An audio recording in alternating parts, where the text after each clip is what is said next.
But first, it's been a heartbreaking week of farewells in Newtown, Connecticut, where all 20 children and 6 adults have been laid to rest. This after one of the worst mass shootings in U.S. history. The massacre reignited fierce debate on gun laws. Critics say current legislation makes it too easy for the public to buy military-grade weapons. Gayane has more from Washington.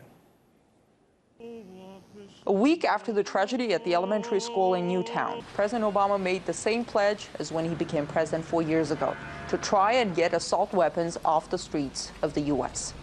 It's a pledge he has failed to deliver on. This is not the first issue, the first incident of horrific gun violence of your 4 years. Where have you been? But the administration indicates this time it's different. This time they're serious. It will take commitment and compromise. And most of all, it will take courage. Shooting is fun, it's safe, and it's an important part of our heritage. The debate taking place at the moment suggests national consensus on the issue is far down the line.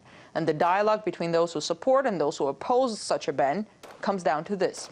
With guns comes safety if the guns are in the hands of the good guys. You're an unbelievably stupid man, aren't you? The powerful special interest group in Washington, the National Rifle Association, has successfully fought any form of gun control legislation for years. And the solution they offer to the epidemic of gun violence that has plagued the U.S. is more guns. Ban assault weapons now! The only thing that stops a bad guy with a gun is a good guy with a gun.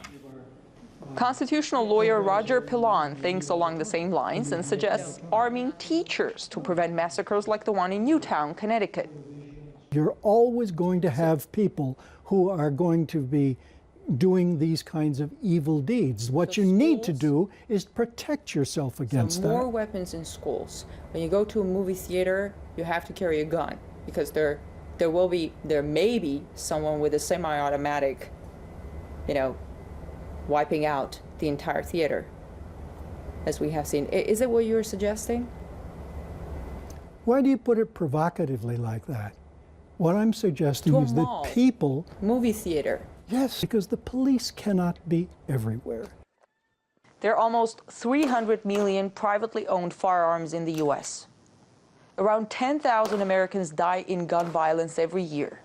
The gun murder rate in the U.S. is almost 20 times higher than in the next 22 richest and most populous nations combined. We have 300 million plus guns in America, but we also have a population of 300 million people, so that's 1 gun per person. And if more guns were actually the solution to deterring shootings of any kind, then we wouldn't have this problem in the first place.